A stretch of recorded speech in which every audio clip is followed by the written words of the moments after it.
المصطفى سيدنا مولانا محمد صلى الله عليه وسلم إلى حضرة إخوانه من الأنبياء والمرسلين الشهداء والأولياء والصالحين والصحابة والتابعين والعلماء والمصنفين جميع الملائكة المقربين خصوصا إلى حضرة أرواح مؤسسي نهضة العلماء خصوصا إلى حضرة روح حضرة الشيخ كي محمد هاشم عشعري وسليم إبراهيم شاء لله الفاتحة.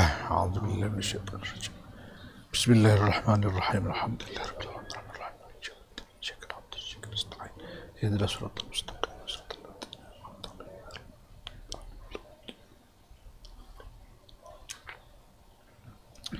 بسم الله الرحمن الرحيم. ومن يشاقق الرسول من بعد ما تبين له الهدى ويتبع غير سبيل المؤمنين نوله ما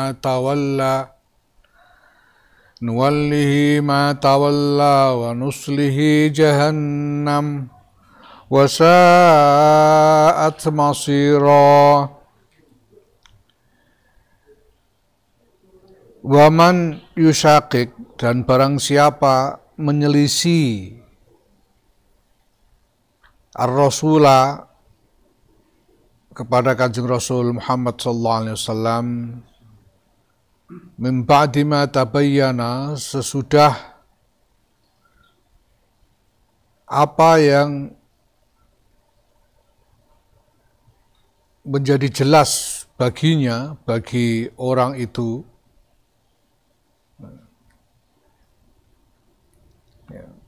sesudah menjadi jelas bagi orang itu al-huda, petunjuk,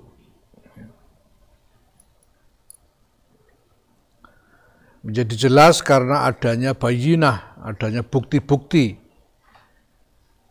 mengenai petunjuk itu, yaitu kebenaran risalah Sayyidina Muhammad sallallahu alaihi wasallam.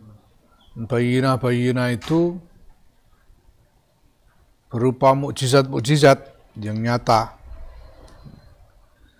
Nah, ada orang sudah melihat mukjizat-mukjizat Sayyidina Muhammad sallallahu alaihi wasallam,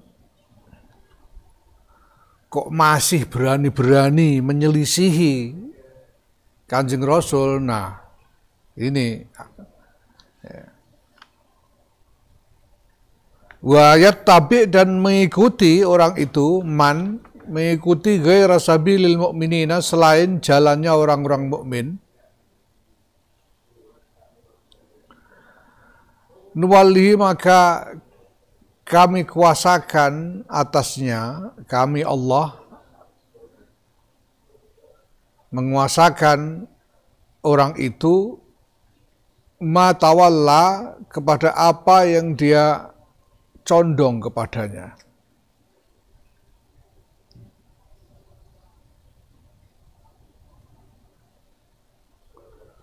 Jadi kalau orang sudah melihat mukjizat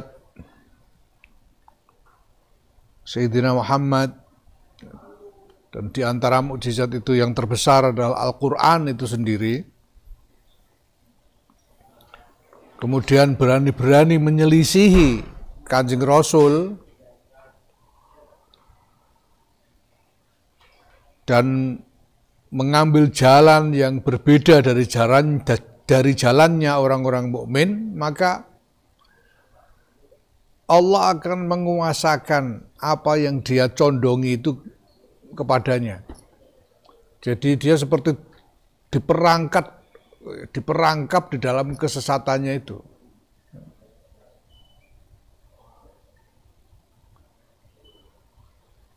Ya.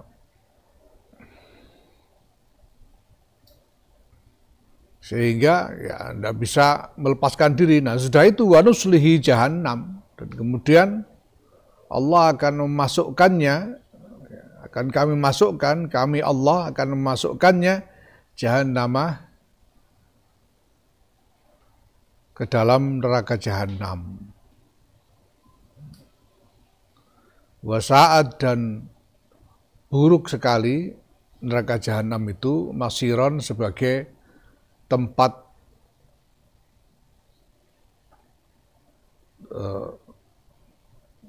tempat menjadi, ya, tempat tujuan.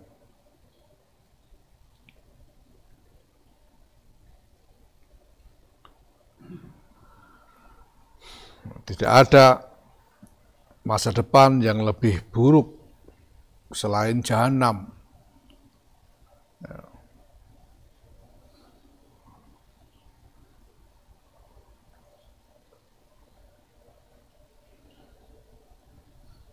Allah Subhanahu wa Ta'ala membekali utusan-utusannya dengan mukjizat-mukjizat yang tidak bisa ditolak. Yang kalau manusia itu waras, maka setelah melihat mukjizat-mukjizat itu tidak mungkin dia mengingkarinya. Tidak ada jalan untuk mengingkari bukti-bukti risalah Sayyidina Muhammad SAW yang tampak pada mukjizat-mukjizatnya. Nah, sudah melihat mukjizat-mukjizat itu kok masih nekat berani-berani menyelisihi, melawan Rasulullah dan mengambil jalan selain jalannya kaum mukminin. Ya sudah, dia akan diperangkap di dalam kesesatannya dan Allah Subhanahu wa Ta'ala akan memasukkannya ke dalam jahanam, dan jahanam itu adalah seburuk-buruknya tempat di masa depan. Wattaqu fitnatan la tusibanna alladzina zalamu minkum khassah wa'lamu anna Allaha syadidul iqab. Wattaqu, dan takutlah kalian semua fitnatan kepada bencana. Fitnah dalam hal ini adalah bencana. La tusibanna, yang tidak menimpa, yang sungguh tidak menimpa bencana itu, alladzina zalamu minkum, orang-orang yang zalim di antara kalian semua, khosotan, secara khusus saja. Jadi, takutlah pada bencana yang kalau sudah ditimpakan oleh Allah Subhanahu wa Ta'ala itu, yang tertimpa bukan hanya orang-orang zalim saja, tapi semua orang, termasuk orang-orang soleh, ikut tertimpa bencana. Orang-orang yang tidak zalim ikut tertimpa bencana. Jadi ada bencana model begitu, yang kalau sudah ditimpakan, ya sudah semuanya kena, bukan cuma yang zalim-zalim saja. Yang soleh-soleh juga ikut kena. Nah, diriwayatkan bahwa setelah mendengar ayat ini, Sayyidatina Aisyah radhiyallahu anha bertanya kepada Rasulullah sallallahu alaihi wasallam, ya Rasulullah, ya, bagaimana mungkin ada bencana yang menimpa orang-orang soleh? Bagaimana itu bisa terjadi? Dan jawab Rasulullah, idza zaharal fasadu min wara'i zuhurihim. Bencana semacam itu akan menimpa termasuk orang-orang soleh. Idza zaharal fasadu, ketika terlihat nyata adanya kerusakan, min wara'i zuhurihim, dari belakang punggung-punggung mereka, punggung-punggung orang soleh itu. Jadi ada kerusakan-kerusakan, ada kebobrokan-kebobrokan yang terjadi, dan orang-orang soleh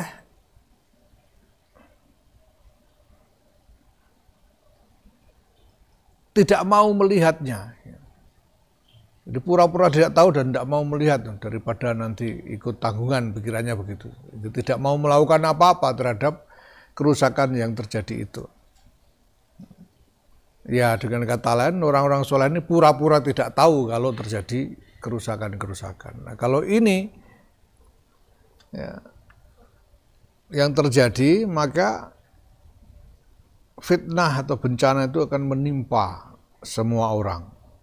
Bukan hanya orang zalim yang melakukan perbuatan zalim saja, tapi juga orang-orang soleh yang tidak mau tahu dengan terjadinya kerusakan-kerusakan itu juga akan ikut tertimpa bencana. Wa'lamu, dan ketahuilah kalian semua, anallah, sesungguhnya Allah itu syadidul iqabi, sangat keras siksanya. Kalau bencana sudah ditimpakan,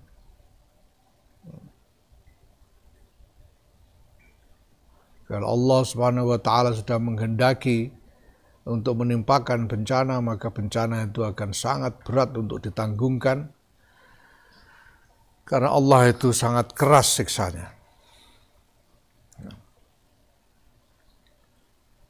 Ini merupakan penegasan terhadap kewajiban al-amru bil ma'ruf wan nahyu 'anil munkar. Orang-orang soleh itu apabila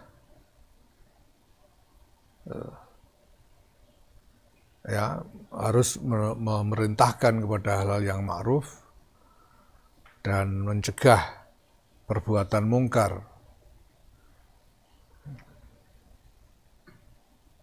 Tidak boleh berpura-pura tidak tahu atau tidak mau tahu dengan terjadinya kerusakan dan kebobrokan. Wala tarkanu ilal ladzina zalamu fatamassakumun nar wa ma lakum min dunillahi min awliya thumma la tunsarun. Wala tarkanu, dan janganlah kalian semua mendekat-dekatkan diri. Mendekat-dekatkan diri itu artinya ya bergabung dengan mengorbankan prinsip-prinsip.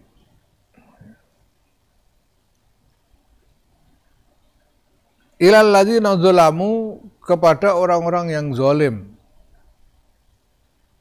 Fatamassakum, maka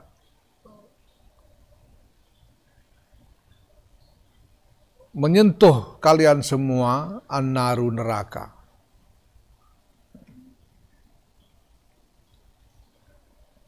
Kalau orang mendekat-dekatkan diri, menggabung-gabungkan diri dengan golongan yang zalim, dengan mengorbankan prinsip-prinsip, maka dia akan disentuh oleh neraka. Ya, artinya mendapatkan siksa neraka. Sebelum ayat ini, firman Allah sebelum ayat ini kepada Kanjeng Rasul Muhammad SAW adalah firman istaqim kama umirt. Istaqim kama umirt. Beristiqomahlah engkau sebagaimana engkau diperintahkan.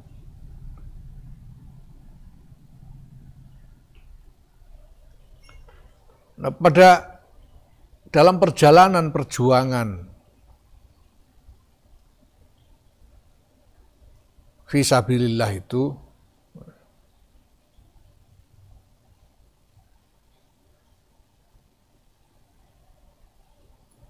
di antara yang kemungkinan ditemui adalah bujukan-bujukan dari golongan yang zalim, golongan yang mengingkari agama,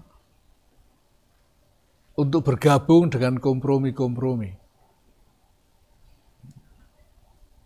dengan tawaran-tawaran yang menarik. Kanjeng Rasul Muhammad SAW itu pernah ditawari untuk dijadikan raja oleh orang-orang Quraisy. Ditawari untuk diberikan segala harta yang bisa dikumpulkan dari orang-orang Quraisy kepada Kanjeng Nabi, asalkan mau membiarkan orang-orang Quraisy itu tetap dalam ibadah mereka yang syirik, ibadah mereka kepada berhala-berhala. Rasulullah menolak, walaupun matahari diletakkan di tangan kananku, rembulan di tangan kiriku, aku tidak akan berhenti. Rasulullah. Dan itu bukan satu-satunya.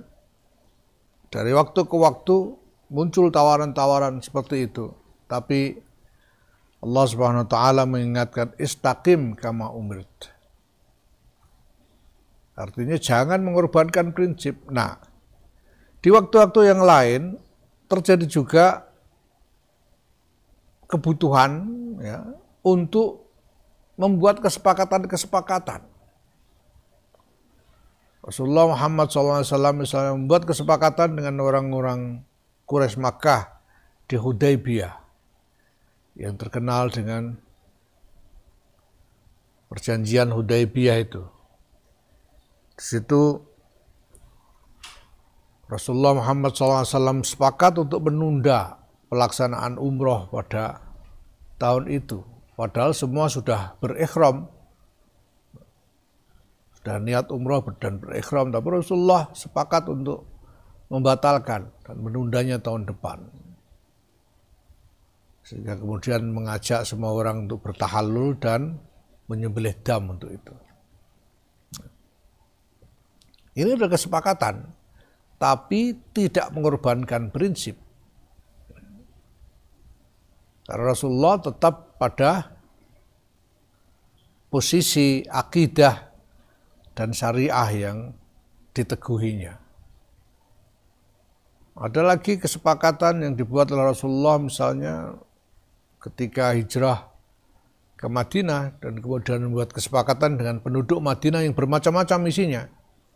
Ada orang-orang Yahudi, ada orang-orang Nasrani dan orang-orang musyrik di antara mereka.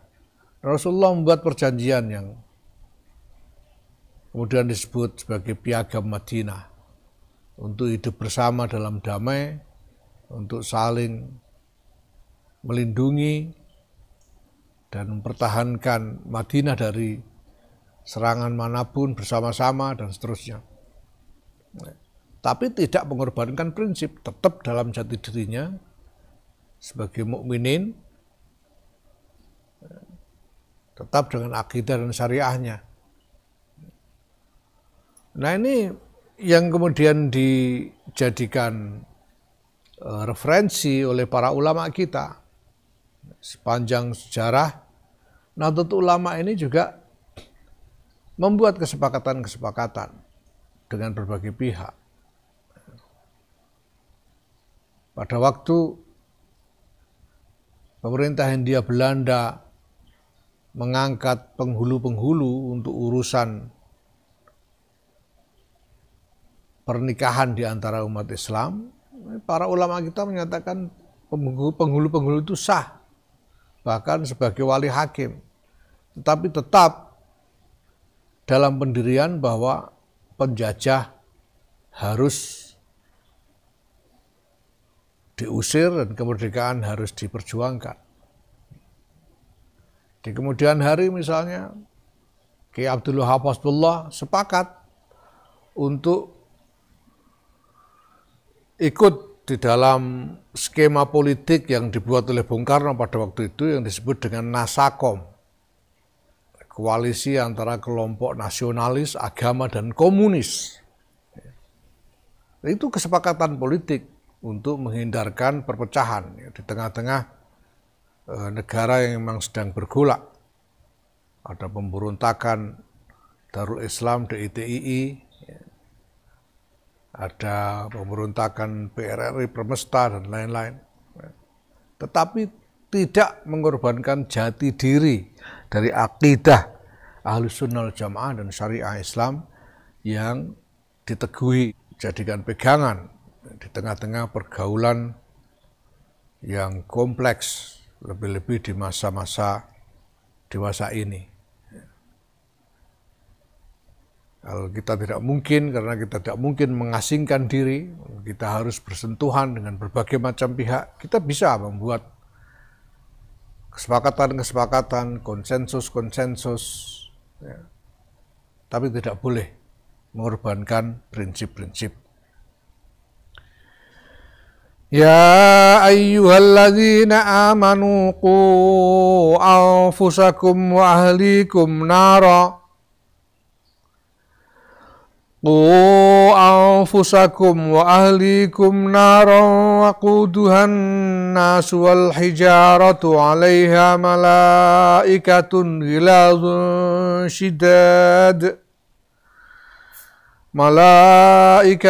غلاظ شداد لا يعصون الله ما أمرهم ويفعلون ما يؤمرون. Ya ayyuhalladzina amanu, wahai orang-orang yang beriman, hindarkanlah anfusakum, diri kalian semua, wa ahlikum, dan keluarga-keluarga kalian semua, naron, dari neraka. Neraka waquduha, yang bahan bakarnya neraka itu, yang dibakar menjadi api di dalam neraka itu adalah an-nasu, manusia, wal hijaratu, dan batu. Ini bukan api sembarang api. Kalau di dapur itu yang dibakar menjadi api, kayu, gas, minyak, ini manusia yang dibakar menjadi api, dan batu-batu. Dan atas neraka itu ada penjaga-penjaga malaikat yang keras hati, yang kasar dan keras hati. Kasar artinya yang tidak bisa dinego. Dan memang malaikat-malaikat ini malaikat yang memang spesialis menyiksa. Kalau diminta untuk tidak menyiksa ya tidak bisa, kerjaannya memang menyiksa gitu. Jadi keras, kasar dan keras. Tidak ada kata-kata yang lembut dan lain sebagainya. Kalau sudah jatahnya disiksa. Dan malaikat-malaikat itu layak sunnah, malaikat-malaikat itu tidak bermaksiat, artinya tidak menyelisihi Allah kepada Allah. Tidak menyelisihi ma'amaruhum, apa yang Allah merintahkan kepada mereka. Wa yaf'aluna, dan mereka melakukan, mengerjakan ma'yu'maruna, apa yang mereka diperintahkan. Jadi kalau perintahnya dari Allah sudah tidak bisa ditawar. Tidak akan bisa ditawar. Nah maka mumpung kita masih punya kesempatan, punya napas, kita harus sungguh-sungguh berupaya menghindarkan diri dari neraka itu. Dan bukan cuma diri kita saja, tapi juga keluarga kita. Harus kita hindarkan dari neraka itu. Wala takunu kalladzina qalu sami'na wa hum la yasma'un. Dan janganlah kalian menjadi seperti orang-orang qalu, yang berkata, orang-orang itu sami'na, kami mendengarkan, wa hum la yasma'un, sedangkan kenyataannya mereka tidak mendengarkan. Mereka mendengarkan, mungkin mereka mendengar, tapi mereka tidak memasukkan ke dalam akal dan hati mereka. Mereka mengabaikannya.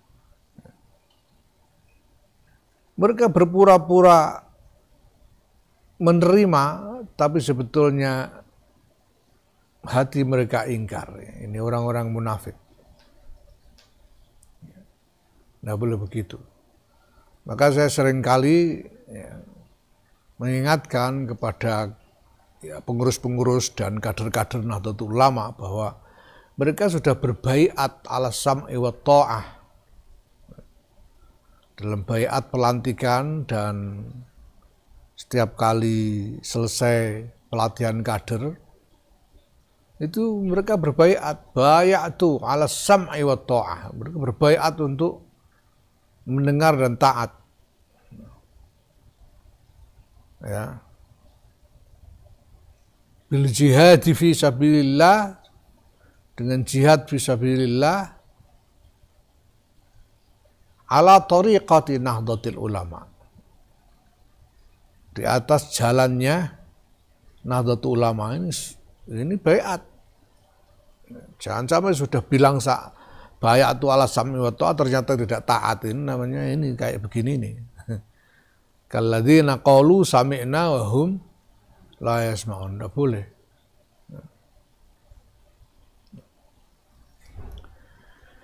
Inna syarrad dawabbi indallahi summul bukbul ladzina la yaqilun. Sesungguhnya binatang yang paling buruk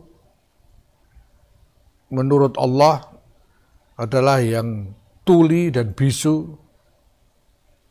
Alladzina yaqilun, yang tidak mau berpikir. Ada satu kabilah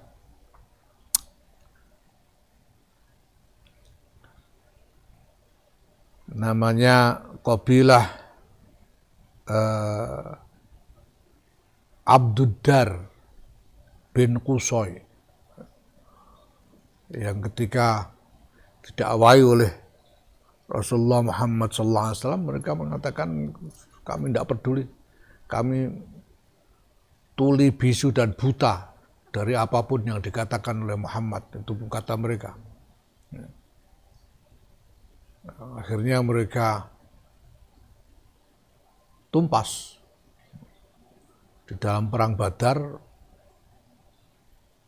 Mereka semua tumpas dan hanya tersisa 2 orang yang kemudian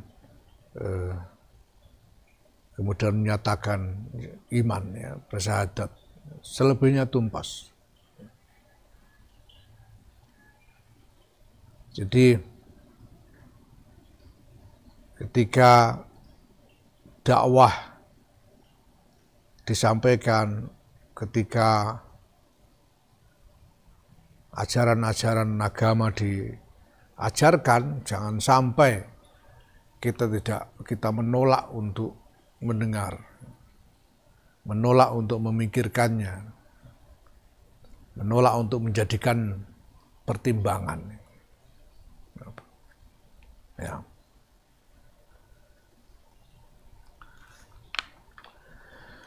Wal takum minkum ummatun yad'una ilal khairi wa ya'muruna bil ma'ruf wa yanhauna 'anil munkar wa ulaika humul muflihun. Wal takun, dan hendaknya ada minkum, dari kalian semua, ummatun, satu golongan, satu umat.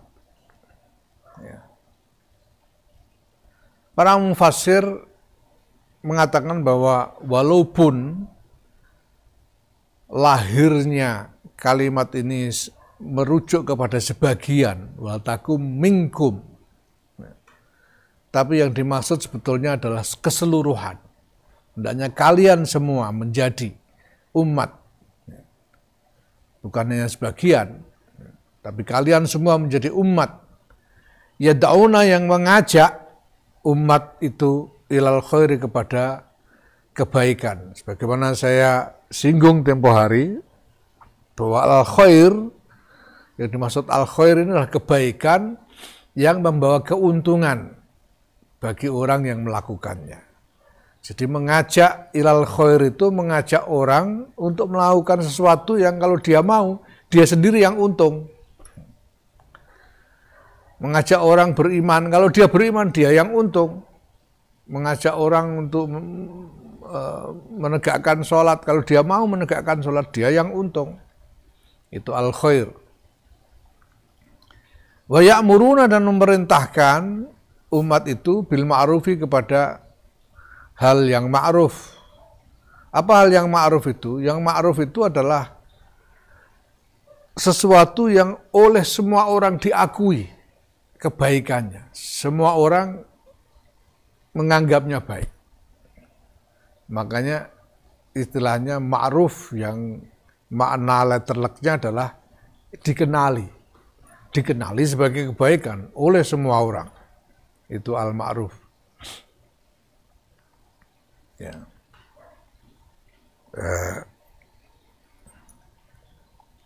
Dan ini terkait dengan hal yang menyangkut kemaslahatan orang banyak.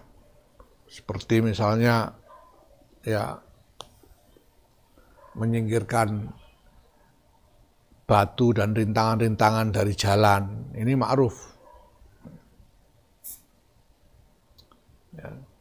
Kalau sekarang ini misalnya kita suruh orang kalau jalan di jalan raya, ya, kalau tidak sedang mau mendahului kendaraan lain berjalan di sisi kiri jalan, itu ma'ruf. Kalau lampu merah suruh berhenti, itu ma'ruf namanya. Karena menyangkut kemaslahatan orang banyak. Dan semua orang mengakui bahwa memang seharusnya begitu. Itu namanya ma'ruf. Wa yanhauna 'anil munkar, dan mencegah, melarang umat itu 'anil munkari, dari perbuatan yang mungkar. Mungkar itu artinya diingkari. Semua orang menganggapnya jelek. Semua orang mengingkari kebaikannya. Makanya mungkar itu diingkari, artinya yaitu memang sesuatu yang tidak baik bagi semua orang. Ya, bahkan bisa menimbulkan kerugian bagi semua orang. Ini mungkar. Wa ulaika, dan orang-orang itu, orang umat yang mengajak ilal khair, memerintah bil ma'ruf dan mencegah anil munkar, hum, orang-orang itu al muflihuna, orang-orang yang beruntung, orang-orang yang berjaya.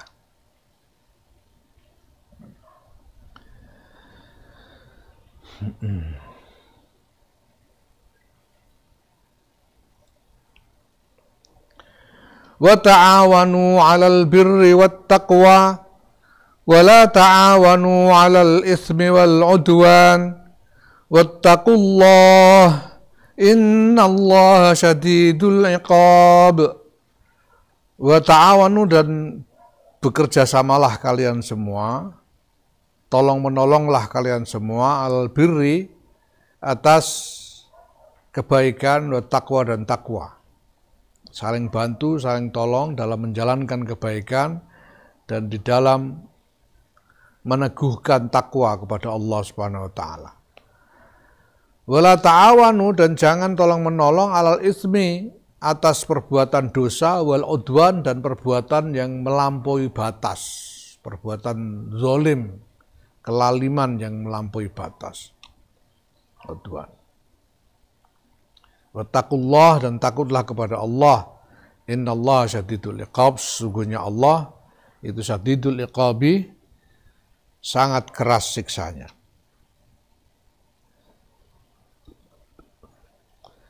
Ya ayyuhalladzina amanu isbiru wasabiru warabitu wattaqullaha la'allakum tuflihun.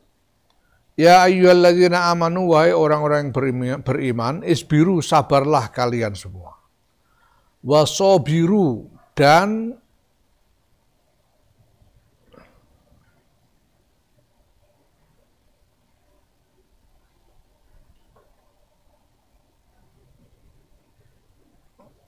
unggulilah kesabaran musuh. Sabir itu beradu sabar, supaya jangan kalah sabar dari musuh. Ketika terjadi pertempuran, ya, itu kedua belah pihak itu kuat-kuatan sabar. Mana yang lebih teguh di dalam pertempuran itu? Mana yang lebih sabar dalam pertempuran itu? Jangan sampai kalah sabar dari lawan. Kita diperintah untuk bersabar dan jangan sampai kalah sabar dari lawan ketika terjadi pertempuran. Harus lebih sabar. Jangan menyerah. Warabitu dan tepat dan berjagalah di garis pertempuran. Warabitu berjaga di garis pertempuran. Jadi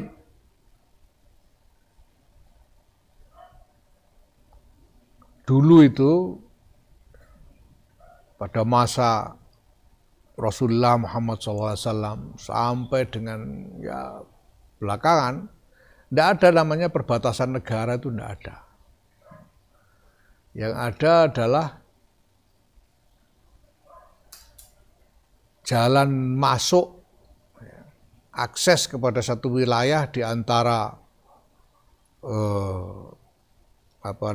lanskap yang berupa gunung-gunung, yang kemudian di situ ada jalan masuk ke dalam wilayah yang dikuasai oleh orang-orang mukmin. Ini yang disebut suhur, jalan masuk ini. Celah-celah yang bisa menjadi jalan masuk bagi musuh ke dalam wilayah. Nah, di sekitar suhur itu adalah garis pertahanan dari orang-orang mukmin, garis pertahanan. Di masa lalu itu ada tradisi membangun tempat-tempat permukiman tentara dan relawan perang yang menjaga suhur ini. Ini yang kemudian disebut sebagai rubat. Rubat ini tempat-tempat yang menjadi permukiman pasukan dan relawan-relawan perang. Jadi maka perintah warabitu ini artinya berjaga di garis pertahanan. Jangan tinggalkan garis pertahanan itu. Terus berjaga di situ.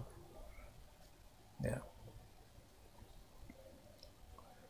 Karena kunci kemenangan dalam peperangan adalah ya, kesabaran di dalam menahankan beratnya pertempuran.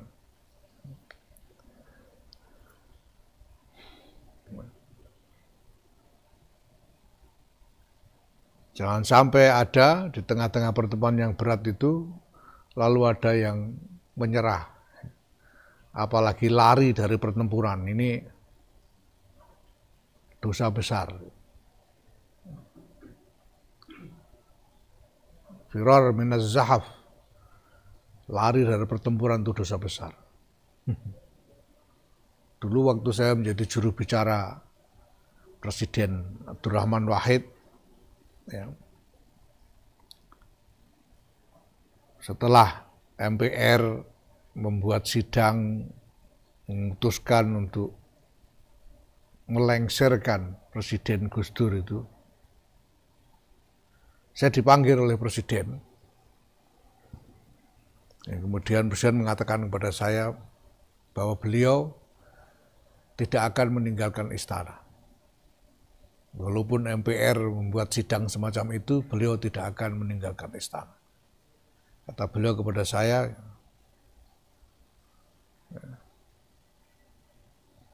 kalaupun harus mati, saya akan mati di sini, kata Presiden. Kenapa? Karena kita ini berada di tengah pertempuran. Kita ini indal ma'arika, berada di tengah medan pertempuran. Dan medan pertempurannya ya istana ini. Dan ini adalah pertempuran untuk jihad fisabilillah. Kita melakukan semua ini kan untuk jihad fisabilillah, kata Presiden. Dan medan pertempurannya istana ini. Nah, kalau saya meninggalkan istana ini, itu namanya firar minaz zahaf. Itu dosa besar. Wah, saya jadi gebrobios setengah mati waktu itu. Ini kalau presidennya aja nggak mau pergi, terus saya gimana sih? Ya, karena ketakutan saya akhirnya nggak berani pulang juga dari istana itu. Jadi sampai berhari-hari saya di istana, saya minta dikirim pakaian dari rumah dan nginep di istana berhari-hari. karena tidak berani meninggalkan medan pertempuran itu. Ya udah kalau tidak karu-karuan, wah ini kalau sampai mati di sini gimana, nggak karu-karuan waktu itu. Apalagi waktu itu diketahui pasukan angkatan darat, ya, Kostrad sudah berkumpul di Monas. Kalau istana diserbu, ya sudahlah, daripada dosa besar. Karena ini perintahnya, tidak boleh meninggalkan pertempuran. Nah, itu berjalan berhari-hari sampai seminggu lebih mungkin, sekitar seminggu. Nah, tiba-tiba kemudian Presiden kolaps karena beliau memang ya dalam keadaan sebetulnya sakit. Kolaps. Ribut sekali waktu itu, dokter-dokter presiden berdatangan. Nah, kemudian presiden dirawat. Nah, sekitar sehari 2 hari kemudian baru presiden pulih. Dan pulih lagi, lalu saya dipanggil lagi sama presiden. Beliau bilang, saya ini sakit. Dan sakit saya ini komplikasi, macam-macam penyakit jadi satu. Nah, di seluruh dunia ini hanya ada satu rumah sakit yang bisa merawat orang sakit macam saya ini. Yaitu rumah sakit John Hopkins di Boston, Amerika Serikat. Kata beliau. Maka kata beliau, saya ini akan pergi ke Boston untuk berobat. Saya bukannya lari dari pertempuran, kata beliau, saya bukan lari dari pertempuran.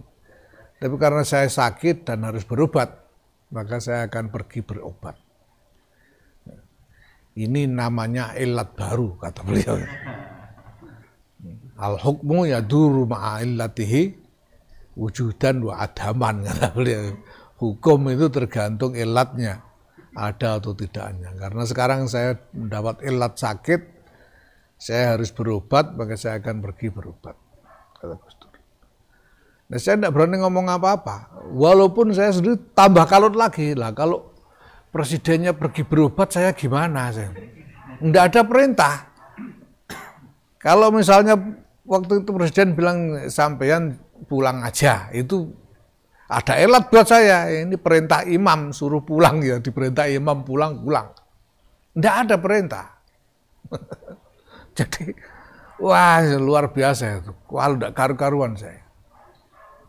Nah, sampai tiba waktunya presiden itu mau berangkat, diiringkan banyak orang dari LSM berkumpul di istana, mengiringkan presiden keluar dari istana, dan sebelum berangkat ke bandara, beliau diminta berpidato di Tugu Proklamasi.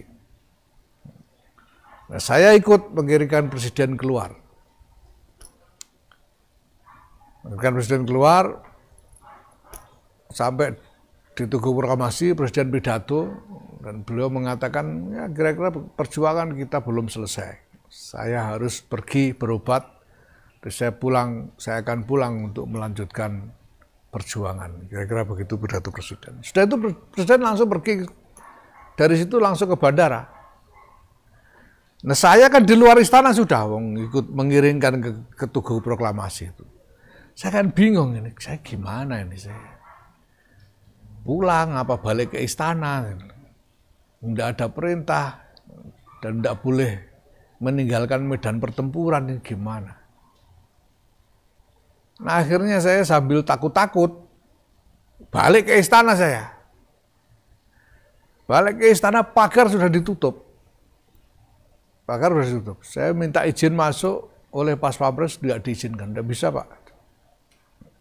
Terus saya bilang, itu pakaian saya masih ada di dalam, saya mau ambil pakaian saya. Tidak bisa, biar diambilkan petugas. Saya ya tadinya ya mangkel, Gimana sih ini, mangkel tadinya sih. Tapi setelah saya pikir-pikir, wah ini, mungkin ini elat saya. Karena saya pikir karena istana itu adalah tempat ibadah. Tempat ibadah saya istana. Dan saya terhalang untuk memasukinya. Itu namanya mahsur. Terhalang dari memasuki tempat ibadah.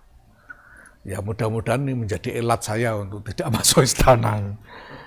Ya mudah-mudahan aja nggak dosa saya waktu itu. Karena nggak bisa masuk istana lagi, masa saya mau tidur di emperan situ kan. Akhirnya terus pakaian saya diambilkan, pulang saya. Ya dengan husnudzon kepada Allah Subhanahu wa taala bahwa ya saya tidak cukup penting untuk disiksa lah, kira-kira begitu, mudah-mudahan ya. Karena ya saya sudah mau masuk lagi ke istana tapi terhalang. Namanya mahsur. Tapi memang ada masa-masa ketika kita harus berhadapan dengan situasi yang sangat intens, ya, sangat mencekam, berhadapan-hadapan dengan kekuatan lawan lah ya. Nah kita harus sungguh-sungguh disiplin, mempertahankan disiplin, bersabar dengan disiplin dari barisan kita, ya jangan sampai menyerah.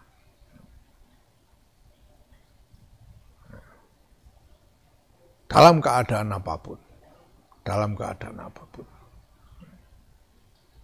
Wattaqullah, dan takutlah kalian semua kepada Allah, la'allakum, agar supaya kalian semua tuflihuna, beruntung kalian semua. Beruntung artinya berjaya. Kunci kemenangan adalah kesabaran dalam disiplin barisan. Wallahu a'lam bishawab. Assalamualaikum warahmatullahi wabarakatuh.